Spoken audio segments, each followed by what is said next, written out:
Bueno, buenas tardes. Esta es una de las últimas clases de dedicar mayor empeño en que las cosas se puedan entender lo más ampliamente posible.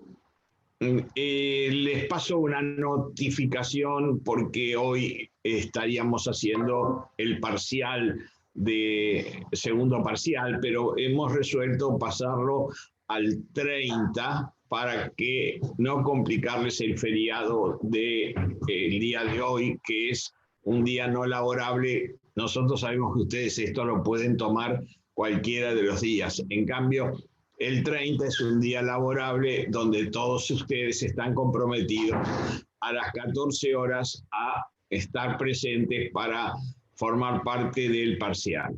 El parcial va a ser sobre los temas que hemos desarrollado y naturalmente pondremos el acento en las cuestiones estructurales de la segunda parte del derecho procesal. Estemos todos de acuerdo que esta es una forma excepcional de evaluar, estamos todos comprometidos con terminar este año académico y fundamentalmente estamos comprometidos con ustedes para que saquen conclusiones profundas de esta materia. En varias ocasiones les he dicho que los temas troncales son temas de los cuales hay que hacer hincapié en muchas de las circunstancias de la carrera de abogado. Esta es una de ellas. Las cuestiones fundamentales, estructurales, no son cuestiones meramente conjeturales, son cuestiones definitivas y tienen una razón de ser. Así como la clase pasada yo me referí al tema de la cosa juzgada, que tenía una explicación muy particular, hoy me voy a referir a la última de las actividades en la actividad judicial, que es precisamente la ejecución en las penas del Código Penal. Esta judicialización de la ejecución penal, no crean que es de larga data. Hace muy pocos años, la ejecución penal era una tarea meramente administrativa del Poder Ejecutivo. En los nuevos códigos ya esto se refleja con la creación del juez de ejecución y se inyecta a la ejecución un mecanismo muy importante porque a través de la legislación del Congreso Nacional se dictó la ley 24660, que es la ley de ejecución penal, y las provincias han dictado a su vez normas del plano interno que son normas complementarias de esta ley de ejecución penal del Congreso de la Nación. No se olviden ustedes que en uno de los artículos finales de la ley 24660, cuya lectura es desde ya necesaria para comprender esta problemática, en uno de los artículos finales dice: esta ley queda incorporada al Código Penal, es decir, tiene aspectos que son de materia de fondo y que naturalmente todas pueden estar superponiéndose con normas locales en cada una de las provincias, pero nunca disminuyendo la garantía máxima que otorga el derecho penal. Otra cuestión que también es novedosa es la consideración de los tratados internacionales, tanto el Pacto de San José de Costa Rica como el Tratado Internacional de los Derechos Humanos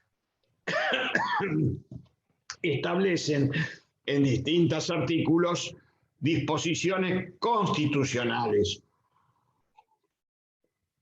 Es decir, establecen normas supralegales de las cuales las provincias no pueden apartarse. Esto de haber judicializado la ejecución penal es algo que evidentemente tiene una evolución histórica Y en todas las épocas el derecho penal, entre los clásicos del derecho penal y entre nosotros Núñez, Vélez Mariconde, Julio Mayer, han hablado de estos temas como temas importantes que tiene que resolver la organización jurisdiccional. Hay en el Código Procesal de la provincia de Buenos Aires actual un juez de ejecución penal con las atribuciones que le otorga esta ley. Ahora bien, tengo que hacer algunas referencias puntuales a esta ley de ejecución. En primer lugar, tengo que colocarme en la condición objetiva de lo que es la sanción penal. Obviamente, las sanciones penales pueden ser de distinta naturaleza.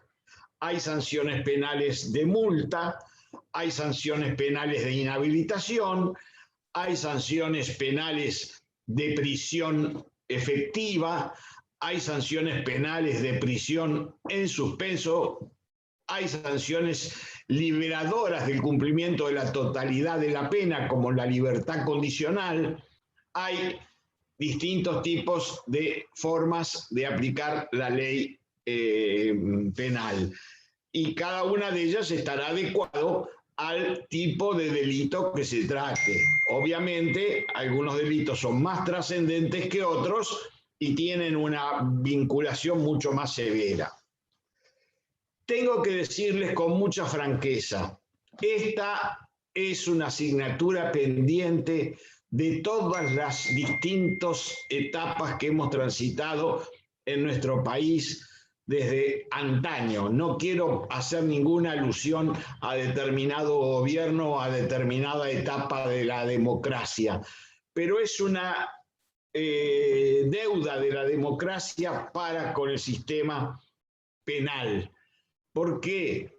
Porque verdaderamente esto que nosotros hablamos permanentemente del trato a las personas privadas de la libertad, lo estamos haciendo muchas veces en forma declamativa y no en el cumplimiento real. En otros años, sin esta pandemia, los alumnos han visitado con los ayudantes o auxiliares docentes las distintas unidades penitenciarias y cada vez que volvían de ellas había un debate sobre los aspectos críticos que ofrecía esa mirada de un joven entre los que están privados de su libertad y los alumnos que están estudiando una carrera como abogacía.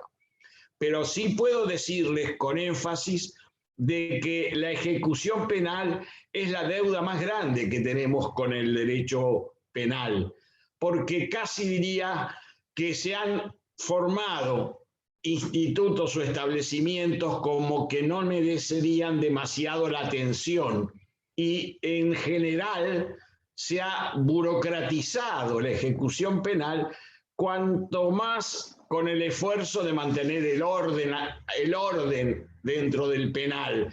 Es decir, penal que no hay revuelta, el penal está bien, ahí no trabajamos. Penal donde hay reclusos que están empoderándose de actividades revoltosas, allí vamos con las distintas implicancias que puede tener las distintas etapas de una superación de estas rebeliones carcelarias. No es una cuestión solamente de la República Argentina. Esto pasa en Latinoamérica y pasa en muchos países que hemos visitado.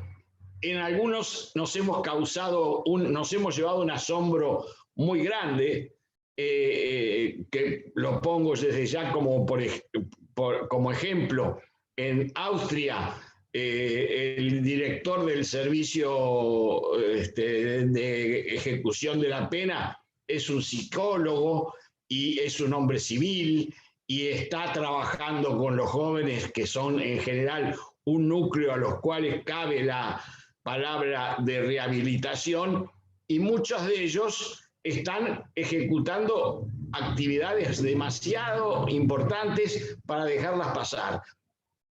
Tenemos que copiar de los buenos ejemplos de las cárceles de algunas cárceles en países de avanzada, que son respetuosos de lo que se llama en realidad concretamente los derechos humanos. ¿Por qué? Porque a mi juicio las sanciones penales no deben consistir en desprecio del ser humano y que toda persona, por más que haya cometido un delito, es una persona humana a la que le debemos todo tipo de tratamiento y de respeto. Nosotros pensamos muchas veces en una forma de venganza, casi de que hay reglas que van a tener que padecer dentro del sistema penitenciario, y con esto no edificamos nada que nos vaya a dar resultados superadores. Todos tenemos anécdotas para contar cuando se transgredía la ejecución penal, y cuando ingresaba un interno que había estado condenado por delito de violación, naturalmente la regla no escrita, la regla consuetudinaria era que todos los reclusos los iban a someter a la misma conducta que él había ejecutado. Y esto es volver y retroceder a la fenómena tradición de ojo por ojo, diente por diente.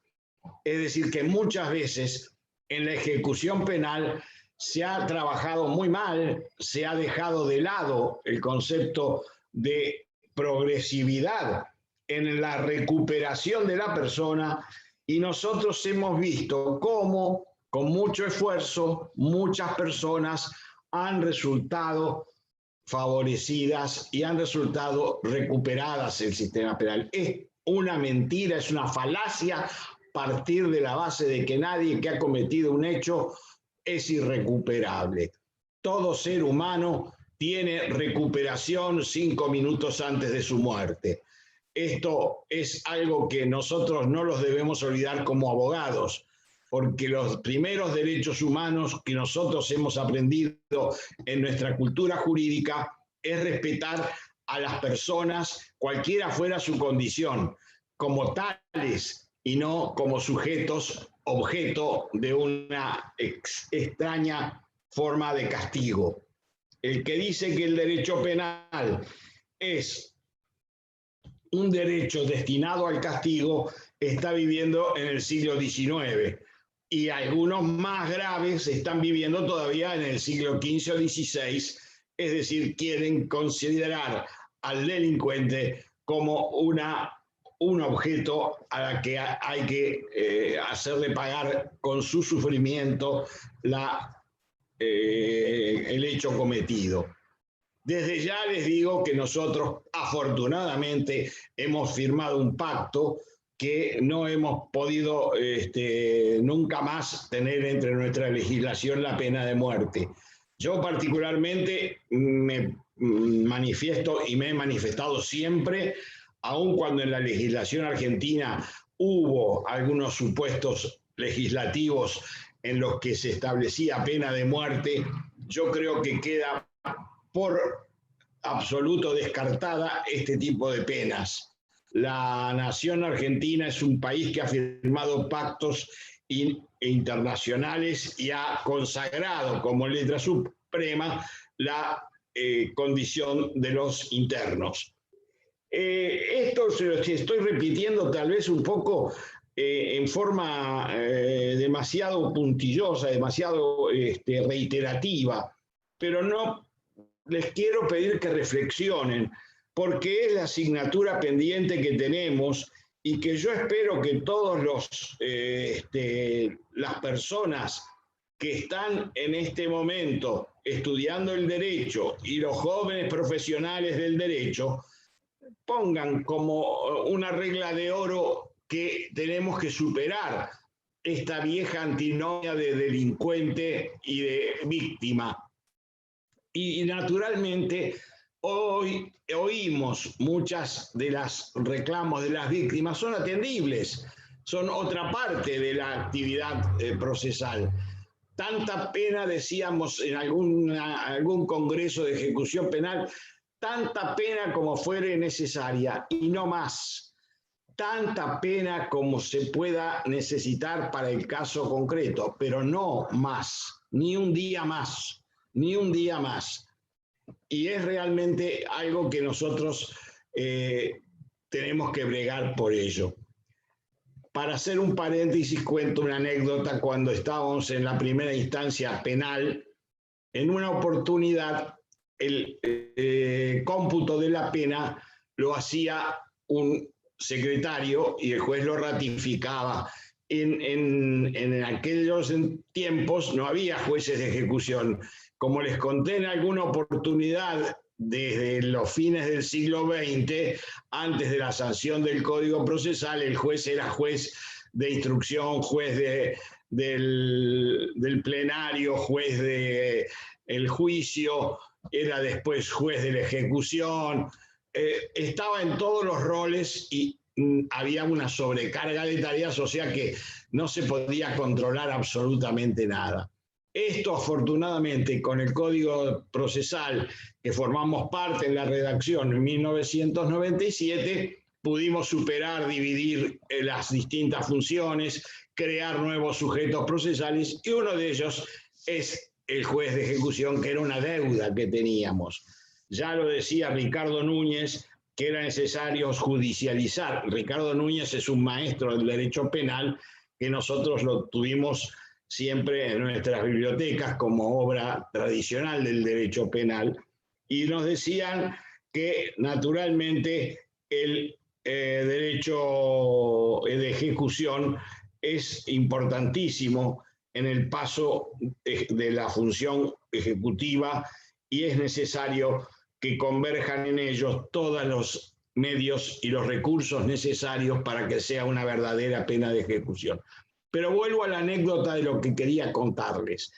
La anécdota era esta. El secretario había hecho un cómputo, se hacía siempre el cómputo en base a lo que había sufrido en prisión preventiva, más los días que llevaba de internación penitenciaria. Y cuando vamos a notificar al detenido, dice el detenido, hay errores. Porque ustedes saben una cosa, lo que primero le preguntábamos al detenido, ¿cuándo salís de libertad vos? ¿Cuándo termina tu condena? Tal día. Y coincidía con los cómputos que se hacían. Es decir, era un perfecto matemático el saber cuántos días debía cumplir o le quedaban. En una ocasión, el secretario hace un cómputo y se olvida de 2 días que habían quedado en la suma y resta de prisión preventiva efectiva. Recuerden ustedes que la prisión preventiva se tendrá como tiempo de cumplimiento de pena en caso de que la sentencia sea condenatoria, y le daba 2 días de más que tenía que cumplir. Y el detenido dice, no, esto si ustedes no lo corrigen, yo voy a recurrir a los tribunales superiores. El secretario, un poco en tono de broma, tenés una pena de 18 años por 2 días, ¿qué? 2 días de pena es para un preso una enormidad. 2 días de pena. Yo reflexioné muchas veces sobre esas palabras y hicimos nuevamente el cómputo y tenía razón el detenido, tenía 2 días de más. Es decir, estaba mal contado. Es un error judicial que puede sucederle a cualquiera en lo que se computa días y años. O días de la prisión preventiva, desde cuándo se contaba tiempo que estuvo detenido. Pero me trajo siempre a la memoria aquello de que 2 días no es una broma, son 2 días. Para él no era lo mismo salir 2 días después. Si podía salir antes, mejor, pero 2 días después, nunca.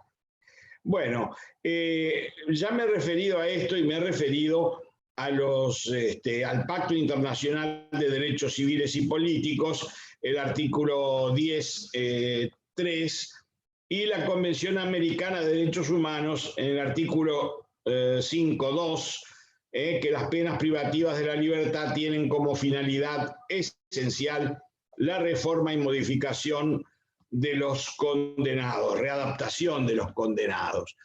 Esto, para decirlo en reglas muy claras, siempre hablamos del sentido de la pena, y la pena tiene varias funciones. La primera función de la pena es lo que se llama la advertencia social. Es una etapa por la cual nadie comete delitos porque sabe que eso es una transgresión que trae aparejada o puede traer aparejada una pena. Sirve como medida de prevención, como medida ya de llamado de atención.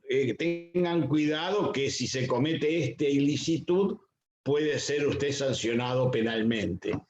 La segunda tiene una forma también de sanción, porque a tal delito el código le asigna una correspondiente respuesta. La tercera es la reparación o recuperación, es decir, la recuperación del sujeto que está entre estas situaciones de haber sido transgresor de la ley penal y de no haber podido cumplir con lo que es las normas que hay que prestar objetivamente y subjetivamente una atención para no transgredirlas. Fuimos avanzando mucho. Nuestra facultad tiene un centro universitario. La doctora Silvia Navarro trabajó mucho tiempo en los sistemas penitenciarios. Ella ha sufrido incluso a veces hasta algunas cuestiones que pusieron en riesgo su tranquilidad. No digo que haya estado en una situación muy grave, pero sí que estar adentro de una prisión dictando la materia con estudiantes universitarios que eran detenidos, esto dio lugar a que tengamos el máximo de cuidado con los docentes que concurrían a los centros universitarios.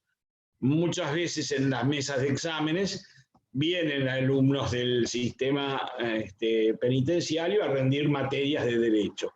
Esto dio lugar también a una discusión que incluso en los periódicos de la ciudad salió, que se decía, ¿cómo puede ser que el Estado le pague los estudios a una persona que ha delinquido? ¿Cómo puede ser que haya profesores que vayan a cumplir misiones a las unidades penitenciarias para en vez de tenerlos castigados, los tienen premiados con docentes que se sacrifican en esa actividad? Y nosotros vimos que muchos de estos egresados y muchos de estos detenidos han comprendido la problemática penitenciaria. Yo no quiero decir con esto que todo el mundo es que estos efectos se producen en todos masivamente, pero creo sí que hay muchos que aceptan reglas después de haber estado recuperándose en ese sistema de privación de la libertad. Hay otro hecho que quiero destacar, que es una experiencia que se está realizando o se estaba realizando hasta hace poco, antes de COVID, es decir, ahora en vez de ser antes de Cristo, después de Cristo, vamos a tener que manifestarnos AC antes del COVID o DC después del COVID, porque este año se deben haber interrumpido muchas cosas y lamentablemente nos han costado mucho trabajo llegar a muchos lugares. En este sentido, digo que el sistema penitenciario federal había armado un deporte, había ofrecido enseñar un deporte como es el rugby. Y tal vez algunos pensaron, bueno, pero estos van a cometer todas las infracciones habidas y por haber, como es un deporte de roce, van a tener entre todos los jugadores agresiones. Y no, lo primero que tiene el rugby, y que esto hay que inculcarlo porque son reglas muy estrictas, el que fue jugador de rugby o el que disfruta de este juego, de este deporte, sabe muy bien que hay 2 o 3 cosas que son reglas de oro, lo que yo llamo que hay que cumplir. Las primero, no es un deporte destinado a agredir, es un deporte destinado a demostrar destreza y fuerza física. Eso no es agresión. El que sale de la regla de las normas de esta naturaleza está sujeto a sanciones deportivas, como el boxeo, como cualquier deporte. El golpe bajo está prohibido y el que lo ejecuta o es un acto de esta naturaleza queda descalificado. Acá también, en estas distintas participaciones que tuvo el rugby en el sistema penitenciario federal, bueno, aprendieron y comprendieron ellos que hay 3 reglas de oro. La primera regla de oro es que las reglas están para ser cumplidas. Esto les viene bien para entender por qué la ley penal está para ser cumplida y no para ser transgredida. La segunda regla es que en el deporte se usa la habilidad, la técnica, la fuerza física, pero no la agresión física. Y la tercera, y esta es fundamental, lo que resuelve el árbitro es definitivamente algo que no hay apelación ni queja, salvo la arbitrariedad manifiesta que por supuesto puede ser objeto de modificación o una observación de posterior. Ustedes saben que el sistema del VAR se aplicó antes del fútbol, se aplicaba en el rugby, y muchas jugadas que eran posiblemente violatorias del reglamento o que no se sabía si había ejecutado el acto de acuerdo a las reglas de juego, el VAR podía rever la decisión del árbitro o colaborar con el árbitro. ¿Por qué hago esta alusión deportiva? Porque en los sistemas penitenciarios al interno, al penado, debe ser llevado a cabo con este orden, es decir, con estudios de distinta naturaleza.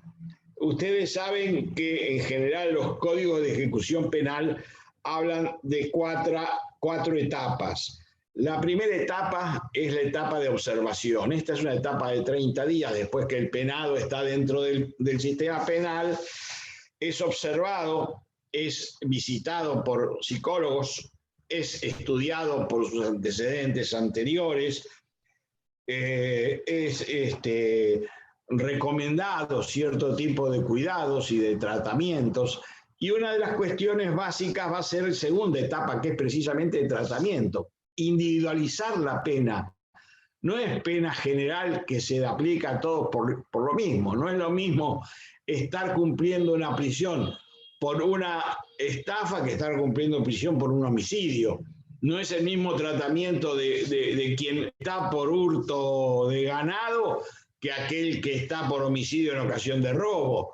Hay distintas características en el hecho criminoso y entonces debe haber distintas respuestas. Aquí los estados deben comprometerse y deben brindarle al sistema de judicialización de la pena todos los recursos necesarios. Hay falencias y muchísimas. En primer lugar, edilicias. En segundo lugar, hay superpoblación carcelaria. En tercer lugar, hay en una cierta rutina que ya los convierte en algo que es como si alguien quisiera sacarles una ventaja. Obviamente hay cada una de las personalidades que deben ser tratadas y observadas, pero en forma profesional. No es lo mismo un violento que un hombre muy pacífico que tiene que ingresar a un sistema penitenciario por haber cometido un ilícito económico o una cuestión de otra naturaleza. Pero yo pongo el acento en que en todos los casos tiene que merecer un tratamiento especial. Y la pena tiene que tener una progresividad. Y hay una faz también de confianza, hay una faz laboral, hay una faz en la que el interno puede llegar a tener hasta salidas transitorias para cuando falte poco para culminar la pena o para obtener la libertad condicional. Yo recuerdo una cosa que era conseguimos al final que el Código Penal y el régimen de ejecución lo modificara, porque como ustedes saben, los días se cuentan por la culminación del día que vence la pena, que es las 12 de la noche. Y todos los penales daban la libertad cuando correspondía, sea por libertad condicional o libertad en virtud de un vencimiento de pena a las 12 de la noche. Teóricamente tenían que estar saliendo con la posibilidad de que los esté esperando una familia, ya no la tienen, muchas veces la familia no siguen acompañando al interno, no lo sigue, sobre todo con las penas de larga duración. Segundo, sí debiera tener un peculio, que es lo que se recauda por trabajos o colaboraciones o sueldos que reciben los detenidos. Si trabajan, por supuesto, si trabajan, tienen que recibir una retribución, y esto tiene que ser resguardado para poder tener algo de dinero al salir. Pero muchas veces decían los detenidos, salimos a las 12 de la noche a la calle sin un solo peso y tenemos que irnos a algún lado donde podernos refugiar. Y bueno, tuve que robar a la salida del penal para poder salir con algo para subsistir. Y esto no era real, un anecdotario, sino que era algo frecuente. Logramos con ello que la libertad se computara en el caso de vencimiento de penas o salidas al mediodía, por lo menos en forma diurna, que alguien que sale en forma diurna tenga ayuda o colaboración o pueda ser asistido por un amigo o un familiar para tener alguna forma de ubicación o de colocación. En realidad, acá tenemos que hacer una referencia a un patronato que existe, pero que está debilitado en su institucionalidad. Sus integrantes son realmente esforzados para cumplir su misión, pero escasos y con muy pocas perspectivas de solución. Y entonces muchas veces el interno tiene un controlador que se limita a decirle que vaya a firmar una vez por mes a la comisaría o que vaya a prestar, dar presencia a una oficina. Y la verdad que con eso no se agota la libertad. Muchas veces el sistema debiera tener mucho más apoyo, incluso de la ciudadanía. Había en un tiempo empleadores que daban trabajo a los internos que han adquirido un oficio. Había muchísimos oficios dentro de las cárceles. Muchas veces los motines destruían también todos los sistemas de oficios y quedaba rezagado todo lo que se estaba haciendo en favor de ellos. Pero naturalmente tenemos que pensar que ese tratamiento tiene que tener una última parte, que es la prelibertad. La prelibertad, que es casi como asomar a la vida civil para ir a buscar un trabajo, para ir a tener alguna connotación que pueda llegar a dar un verdadero respuesta. Las sociedades debieran tener industrias o alguna forma de ayudar a quien da empleo a reclusos o ex reclusos a que tengan una forma de integración en la vida social. Yo por eso digo que no se agota esto en la mera condición de ejecutar la pena como si fuera una condición más de tipo administrativa. Repito a todos ustedes que esto es una asignatura pendiente, que todos podemos trabajar en esto, que es interdisciplinaria. No basta con un juez de ejecución.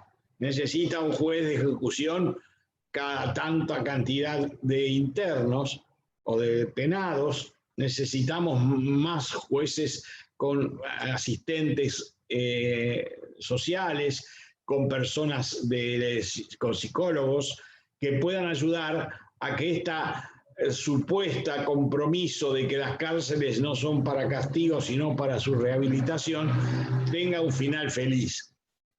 En todos, no hago alusión a ningún gobierno en particular, en todos los gobiernos que hemos recorrido durante nuestra vida, siempre estuvimos atentos a aquello de que las cárceles son lugares de rehabilitación y no lugares de encierro. Muchas veces íbamos a las visitas y nos dábamos la observación de que los internos estaban prácticamente en un régimen de simplemente alojamiento. No era cuestión de decidir algunas cosas que nos quedaron pendientes. Todos somos responsables, todos fuimos responsables por omisión o por ignorancia de una ejecución plena como se está dando ahora en el nuevo sistema judicial. Les voy a dar un trabajo para leer, que es el del doctor Néstor Adam y la doctora Cecilia Beatriz Olivieri, y que son un trabajo que está publicado en InfoJust y que son verdaderas reflexiones que nosotros hemos de tomar en cuenta a los efectos de profundizar este tema, que hay tanto para hacer, tanto para llegar a dar respuestas mucho más claras. Les digo que cuando uno ve las distintas diferencias que hay en cada sistema penitenciario, se puede quedar espantado de algunos, aceptando regularmente otros y estando con deudas como nosotros. No hay una crítica acá que yo la direccione para algún lado en particular. La crítica es que no hemos hecho lo que teníamos que hacer. Así como estamos haciendo críticas al hambre, a la pobreza extrema, que en un país como el nuestro no se pueda llegar a superar esta condición humana que nos da una vergüenza como ciudadanos, y es una vergüenza que no haya el acceso a la vivienda digna que nos habla la Constitución. Y nosotros nos acordamos de la Asamblea del año 13, vean ustedes cuando decían que se terminaban los tormentos y azotes y que las cárceles eran sanas y limpias, no para castigo, sino para reeducación de las personas. En esto particularmente me inclino a recomendarles también la lectura del Código de Ejecución Penal, del Código Procesal, en el capítulo de ejecución. Nosotros tenemos en nuestro Código de Ejecución, del Código Procesal, un artículo que está en las disposiciones generales del libro quinto, que es el 497, y que habla muy bien de las funciones del juez de ejecución y los planteos que se pueden hacer tanto por el defensor como... Perdón, voy a apagar el celular. En estas condiciones, realmente nosotros vemos que la ejecución está muy bien trabajada en este libro, pero naturalmente existe necesariamente algunas excepciones al cumplimiento de la pena. Por ejemplo, las personas mayores de 70 años, las mujeres embarazadas o que tengan hijos menores de 6 meses, circunstancias que hacen que la pena privativa de libertad esté determinada dentro de una condición humana y que por lo tanto puede haber distintas formas de ejecución de la pena. Una de las cosas que nosotros, por ejemplo, la pena de detención domiciliaria tiene que ser supervisada, es decir, hay que hacer un órgano efectivo de la supervisación de la pena, de la pena domiciliaria, porque verdaderamente está en condiciones de ser transgredida y naturalmente se va a poder revocar esta condena y bueno, esta libertad domiciliaria y el penado volverá a cumplir en el establecimiento que corresponda. Existe también medidas de seguridad. El juez de ejecución penal las tiene que ordenar y deben dársele también esto que nosotros llamamos la colaboración, la participación, perdón, a las víctimas en esto. No para que las víctimas ejerzan un poder vindicativo, sino más bien para que las víctimas estén sabiendo qué es lo que ha pasado, las víctimas o sus herederos, qué ha pasado con sus hechos de los que han sido víctimas. Esto es un reclamo también de la sociedad, que las víctimas no queden desprotegidas. Hemos visto hechos de naturaleza muy aberrantes de la libertad de un interno o de una persona que cumplió la pena de con libertad condicional y que fue a vivir a una cuadra o a 2 cuadras de una persona que había sido sometida sexualmente por él. Es decir, hay que tenerlo bien aceitado el sistema para no comprender que esto es una tarea meramente burocrática. Firma y sello, no es así. Es firma, seguimiento, tratamiento, continuidad. Esto del artículo de la libertad condicional, el que ha cumplido 2/3 de la pena, es también una forma de premiar al que ha tenido buen comportamiento en el sistema penitenciario para ver cómo se readapta, pero no lo podemos dejar librado a su suerte. Lo tenemos que seguir acompañando en todo ese proceso, incluso hasta conseguirle ayuda laboral. Había un lugar de alojamiento acá en La Plata que se daba a los que salían en libertad y no podían encontrar ningún lugar para alojarse. Eso estaba subvencionado por el Estado. Pero repito aquello de la juridización del sistema de ejecución, porque es algo que finalmente lo debemos a nuestra sociedad y la debemos nosotros a todos. Para darles una bibliografía a los interesados en estudiar más profundamente esto, yo me animo a recomendar lo que dije hoy, Núñez Ricardo, Vélez Mariconde, Claría Olmedo, Mayer, en Fundamentos, sobre todo en el tomo 1. Hay fallos de la Corte de la Nación, la causa Romero, Hugo, causa 230, registro 34, o registro 230, perdón, invierto, apartado 34. Bueno, espero que esto, más que una tarea de estudio, sea una tarea placentera de pensar, de idear nuevas fórmulas, de trabajar interdisciplinariamente. No podemos conformarnos con que nos formamos como abogados y como abogados podemos hacer todo. Es decir, no somos una calidad universitaria que trabajamos aislados de las demás ciencias y acotando nuestra función solamente a juzgar o solamente a defender o acusar. Hay que hacer un seguimiento profundo. No se olviden que estas son mis últimas palabras de despedida.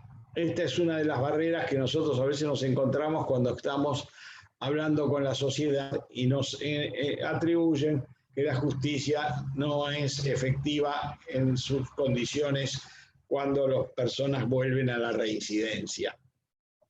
Y es cierto, la reincidencia es el fracaso del sistema penitenciario. Cuando nosotros estudiamos en una oportunidad una estadística y hicimos un estudio profundizado, me acuerdo que eran ayudantes de la cátedra el doctor Caputo Tártara y el doctor Mario Coriolano, hicieron una investigación sobre las frustraciones de la libertad condicional, o sea, de la reincidencia, que es la recaída dentro de un tratamiento que debiera no ser así. Me quiero despedir con ustedes diciéndoles que ha sido un año para mí sumamente placentero, pero con algunas añoranzas de no vernos face to face, de no vernos en la clase que siempre estamos acostumbrados. Ojalá el año próximo nos vayamos a encontrar. Falta ahora una parte evaluativa que la vamos a hacer en la clase del 30. Falta espero que todos tengan las mejores predisposiciones para las preguntas.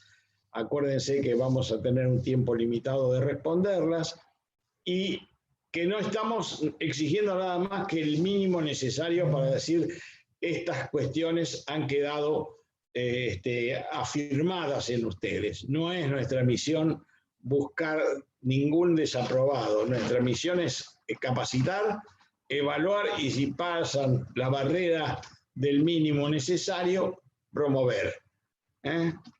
Para la parte civil van a tener después el año que viene en la cátedra de procesal civil la ejecución civil, que es otro tipo de proceso ejecutivo en donde existe otro tipo de actividad naturalmente de cumplimiento de la sentencia civil.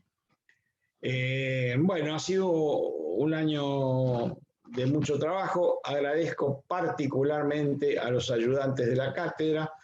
Agradezco también particularmente a todos los que de una manera u otra colaboran con nuestra cátedra, a la facultad que siempre está predispuesta para que podamos superar cualquier dificultad, y en la última mesa de examen, la de este mes de noviembre, una alumna dio una clase magistral porque sacó 10 puntos, y esas son las satisfacciones del docente, es decir, que superó todas las partes que naturalmente están en forma de actividad. Es decir, superó todas las expectativas que teníamos de un examen. Y ustedes también pueden llegar. Lo que hay que hacerlo es con mucha pasión y mucha dedicación, pero no pelear para ver si podemos llegar al suficiente, sino que esto es la pasión de ustedes y esta es la carrera que ustedes eligieron. Y si la eligieron, van a ver que cada materia y cada profesor les da lo mejor de uno para ver si eligen el destino que ustedes quieran, que nos da la facultad tantas posibilidades, que realmente es una facultad para dedicarle una vida. Los que hoy estamos acá todavía ejerciendo la docencia, hemos pasado la vida nuestra en la vida universitaria y en la vida de nuestra facultad. Y siempre tratando de hacerlo mejor y adecuándonos a las nuevas formas. Esta de hoy es una nueva forma, tal vez no la utilizábamos en el pasado. Por suerte tuvimos la ayuda de todos los colaboradores, de Silvia, de Agustín, de Marcelo, de Ariel, de los adjuntos y de todos los que participaron con ellos en las clases. Y yo me despido de ustedes, pero no definitivamente, me despido de estas clases teóricas. Después vamos a tener los reencuentros. Y como siempre decimos, el alumno que termina esta materia y le sigue gustando, tiene abiertas las puertas de la cátedra para seguir trabajando. Eso hemos abierto a todos y ha sido para nosotros una satisfacción muy grande cuando encontramos en el camino nuevas generaciones con deseos de formarse en esta ciencia procesal, que es en definitiva la ciencia que adecua las normas internacionales y las normas constitucionales a las reglas y a todas las cuestiones que de ellas derivan, al cumplimiento de las normas penales, las reglas de fondo, y al cumplimiento de las formas procesales a los efectos de asegurar el debido proceso legal del artículo 18 de la Constitución Nacional. Creo yo que con todo lo que transcurrimos desde la primera etapa hasta el presente, que es la culminación del proceso, siempre pusimos el acento en la legislación de fondo, en la legislación de control de constitucionalidad, control de convencionalidad, para que cada uno de nosotros, al edificar el proceso, sea un arquitecto que permita que este proceso culmine con el verdadero deseo de toda sociedad, que es la integración del afianzamiento de la justicia. Paz con justicia. La injusticia es la peor de las consecuencias para una sociedad. Y no olviden ustedes nunca que el juez es un ser humano capaz de equivocarse lícitamente, de tener algún fallo erróneo o injusto. Están los remedios procesales para corregirlo. El juez puede determinar en algunas condiciones particulares cómo modalizar la actividad en el proceso, lo dirige, es un director del proceso, está siempre pendiente de que se cumplan los principios procesales, los principales principios procesales, y finalmente con esta clase de hoy, con la ejecución penal, que les repito, dos leyes que tienen que leer, la del Código Procesal de la Provincia de Buenos Aires y la 24660, que es el Código de Ejecución Federal. Ahí van a encontrar un bagaje de cosas, se abre como un racimo la ley de ejecución penal, porque empieza a aparecer en la mente de cada uno de nosotros cosas que todavía no hemos cumplido y cosas que se pueden cumplir en la medida que haya voluntad y que tratemos de pensar en el ser humano que hay atrás de todo esto, el ser humano que hay atrás de una pena, de una medida restrictiva de la libertad, y también lo que hay detrás de una víctima que ha resultado damnificada y que debe ser tutelada en su contemplación de todo este proceso, que obviamente la tarea que más fuerza hicimos nosotros cuando reformamos el Código Procesal en esa comisión asesora que nos honró con la distinción de integrarla, hicimos hincapié en la nueva forma de constitucionalizar el proceso penal. Hubiera sido demasiado, no haber hecho una reforma procesal hubiera sido una asignatura transgresora de los tratados internacionales. Y hoy hemos visto que esto que tenemos establecido como sistema procesal cumple acabadamente con un sistema constitucional y de convencionalidad adecuadamente. Que hay errores, que hay cuestiones o excusas que son verdaderamente nefastas, también lo hay. No voy a negar la realidad humana, pero es una excepción. Hay jueces laboriosos, hay jueces y fiscales y defensores con mucha enjundia, que trabajan con mucha fuerza, que dedican muchas horas en esto y que dedican tal vez con pasión la actividad judicial. Para ustedes lo mejor, y ojalá que de estas charlas se ilumine alguna vocación por el derecho procesal y por el derecho penal. Que tengan buenas tardes y creo haber agradecido a todos los que han participado con nosotros. Muchas gracias.